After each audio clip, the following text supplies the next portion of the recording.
कांग्रेस का शक्ति प्रदर्शन देखने को मिला। कांग्रेस प्रभारी सचिन पायलट के नेतृत्व में हजारों कार्यकर्ता सड़कों पर उतरे और विधानसभा का घेराव किया। इस दौरान भूपेश बघेल के हवाले से अफीम की खेती को लेकर गंभीर आरोप लगाए गए।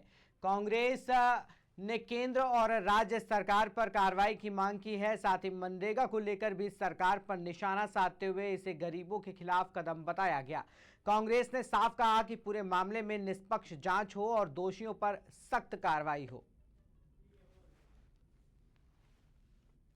की जो साजिश सरकार कर रही है इसके खिलाफ है। प्रदेश में जो हालात बने हैं, किसान परेशान है, नौजवान बेरोजगार है और विधानसभा को घेराव करने के लिए आज हजारों हजार कार्यकर्ता इकट्ठा हुए हैं। सरकार की नाकामी जनता जान चुकी है और कांग्रेस पार्टी के नेताओं ने आज आह्वान किया है, हम सब मिलकर विधानसभा का घेराव कर रहे हैं। ये बार-बार जो सर यहाँ पर अफीम की खेती में जो है छत्तीसगढ़ में जो भूपेश बघेल जी ने एक्सपोज किया है, अफीम की खेती पहली बार प्रदेश में हो रही है और बड़े पैमाने पर हो रही है। सरकार की सांठगांठ, सरकार की जानकारी के बिना अफीम की खेती होना प्रदेश के अंदर असंभव है और नाम निकल कर आ रहे हैं जो भाजपा से जुड़े लोग हैं इसमें इन्वॉल्व हैं। केंद्र सरकार को और राज्य सरकार को एक्शन लेना चाहिए और जो लोग इन्वॉल्व हैं भाजपा के नेता, उन पर एक्शन लेना चाहिए। प्रदेश की सरकार ने 2.25 साल में सिर्फ वादे और घोषणाएं करी हैं।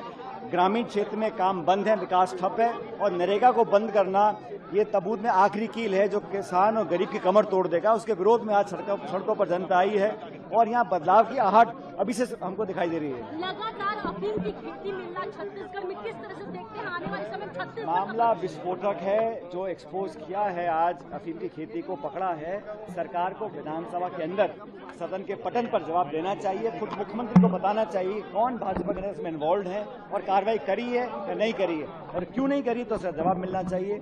और मैं तो कह रहा हूँ भारत सरकार को संज्ञान लेना चाहिए। अगर इस भाजपा शासित प्रदेश में अफीम की खेती हो रही है और केंद्र सरकार अभिज्ञ है या जानबूझ के मुंह मोड़ रही है तो वो पूरी तरह एक्सपोज हो रही है। अगर यही अफीम की खेती किसी कांग्रेस शासित राज्य में होती तो केंद्र सरकार क्या करती। अभी पार्लियामेंट चल रही है, इस मुद्दे को हम दिल्ली में भी उठाएंगे, लेकिन अफीम की खेती इतना बड़ा जुर्म है और मैं समझता हूं हमारे नौजवान के साथ बहुत बड़ा विश्वासघात है। इस सरकार को एक व्हाइट पेपर जारी करना चाहिए, कौन इसमें इन्वॉल्व था, कौन इन्वॉल्व नहीं है और भाजपा के नेताओं के तार जुड़े हुए हैं, ये स्पष्ट हो चुका है।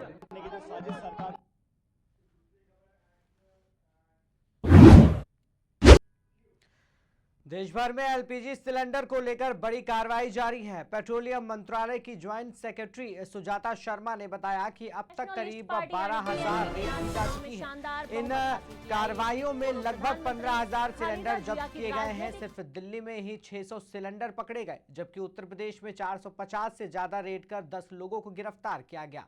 जम्मू कश्मीर, केरल और मध्य प्रदेश में भी बड़े स्तर पर छापेमारी जारी है। सरकार ने साफ किया है कि गैस की कालाबाजारी और अनियमितताओं पर सख्त से सख्त कार्रवाई जारी रहेगी।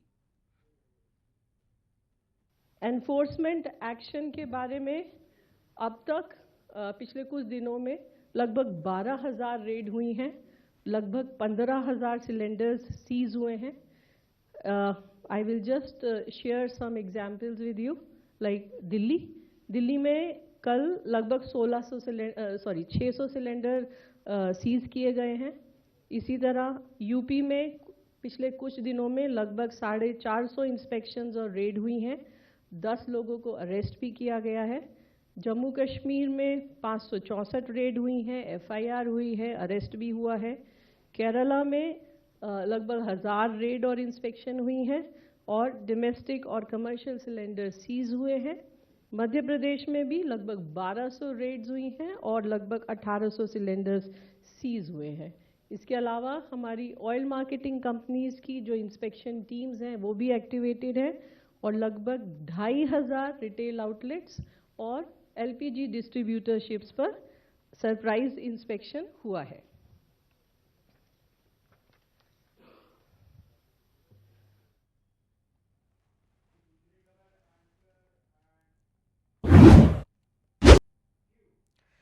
मुंबई से खबर है कि यहाँ महाराष्ट्र सरकार ने डिजिटल फसल सर्वे को लेकर किसानों को बड़ी राहत दी है।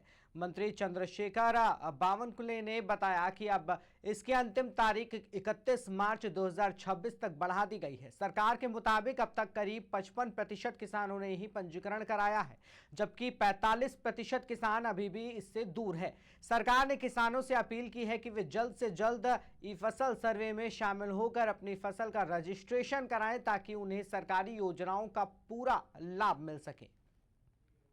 शेतकऱ्यांना आपल्या माध्यमातून आहे राज्य में जो क्रॉप सर्वे है वो क्रॉप सर्वे का जो डिजिटल क्रॉप सर्वे के माध्यम से हम किसानों के जो फसल का सर्वेक्षण करते हैं और उसको हम रजिस्टर करते हैं, इसकी जो डेट थी वो डेट अभी निकल चुकी है। 55% ही केवल किसानों ने इस पे रजिस्ट्रेशन किया है। 45% किसान अभी भी जो रबी फसल है इसके नोंदनी नहीं हुई है। तो सरकार ने 31 मार्च 2026 तक अब ये मुदत बढ़ा दी है, इसका टाइम बढ़ा दिया है। तो किसानों को रिक्वेस्ट है आपके माध्यम से कि 45% किसान अभी भी ये ई क्रॉप सर्वे पे नहीं आए हैं, उन्होंने अपना जो फसल है वो रजिस्टर नहीं किया है। तो आपके माध्यम से किसानों को विनती है कि ये सर्वे में आप भाग लीजिए और 31 मार्च 2026 तक ये ई पीक पानी का जो सर्वेक्षण चलने वाला है।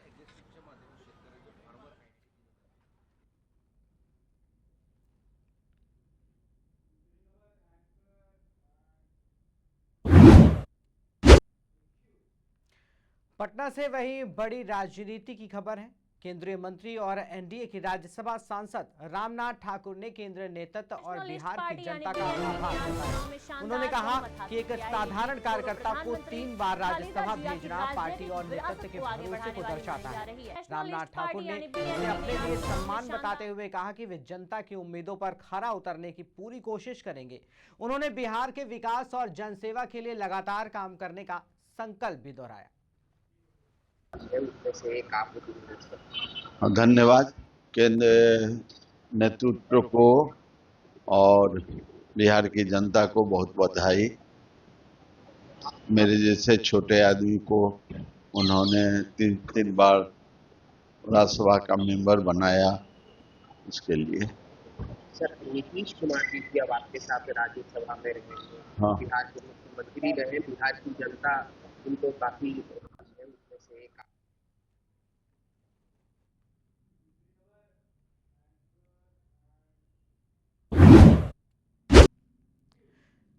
वहीं लखनऊ से बड़ी खबर है, जहां पर उत्तर प्रदेश के उप मुख्यमंत्री केशव प्रसाद मौर्य ने 5 राज्यों और केंद्र शासित प्रदेशों के चुनाव की तारीखों के ऐलान पर बड़ा बयान दिया। उन्होंने कहा कि भाजपा पूरी तरह तैयार है और असम में तीसरी बार सरकार बनाने के साथ साथ पश्चिम बंगाल में भी कमल खिलाने जा रही है। तमिलनाडु और केरल में भी पार्टी के ऐतिहासिक प्रदर्शन का दावा करते हुए उन्होंने विपक्ष पर निशाना साधा। मौर्य ने कहा कि 4 मई को चुनाव परिणाम एक बड़ा संदेश देंगे और भाजपा की जीत तय है। जिस तरह से चुनाव की तारीखों घोषणा में भारतीय जनता पार्टी ने भी अपनी लिस्ट जारी कर दी है। देखिए, भारतीय जनता पार्टी तो चुनाव के घोषणा का इंतजार कर रही थी और चुनाव आयोग के द्वारा चुनाव की तिथियों की घोषणा हुई, उसका स्वागत करते हुए हम लोग असम में तीसरी बार सरकार बनाने जा रहे हैं और पश्चिम बंगाल में कमल खिलाने जा रहे हैं। तमिलनाडु और केरलम में ऐतिहासिक भारतीय जनता पार्टी अपना प्रदर्शन करेगी और जो जनता का विश्वास लगातार भारतीय जनता पार्टी के लिए हमारे प्रधानमंत्री माननीय श्री नरेंद्र मोदी जी के प्रति बढ़ रहा है, उसका एक जोरदार संदेश जो है 4 मई को आएगा। 4 मई टीएमसी गई वाला जब नारा ये गूंजेगा देश में, प्रदेश में, तो उसका लोग इंतजार कर रहे हैं। और यह जरूर मैं कहूँगा कि श्री राहुल गांधी जी पश्चिम बंगाल प्रचार करने जरूर जाएं और श्री अखिलेश यादव जी भी पश्चिम बंगाल जरूर प्रचार करने जाएं। यद्यपि हमारी जीत इनके प्रचार से नहीं होनी है, हमारी पार्टी की अपनी ताकत के बल पर होनी है, जनता के आशीर्वाद से होनी है। लेकिन जब ये लोग प्रचार करने जाते हैं तो हमारी सीटों के नंबर बढ़ जाते हैं, हमारी जीत का अंतर बढ़ जाता है। HERO hero. पापा, ये हीरोज कौन होते हैं? हीरोज हर जगह होते हैं, फिल्मों में, फिल्मों के बाहर भी। और ये हीरोज दिखते कैसे हैं?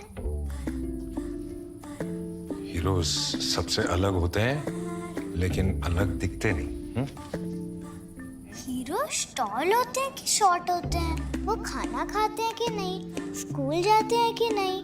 वो पढ़ाई करते हैं कि नहीं? ये हीरोज भी होमवर्क करते होंगे क्या?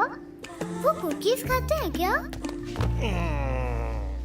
पापा, ये हीरोज करते क्या है? वो आपके साथ रहते हैं और आपको प्रोटेक्ट करते हैं। बाय। फिर तो आप ही मेरे हीरो हुए, क्योंकि आप ही मुझे प्रोटेक्ट करते हो। लेकिन इस घर में एक और हीरो है जो हमेशा आपको सेफ रखता है।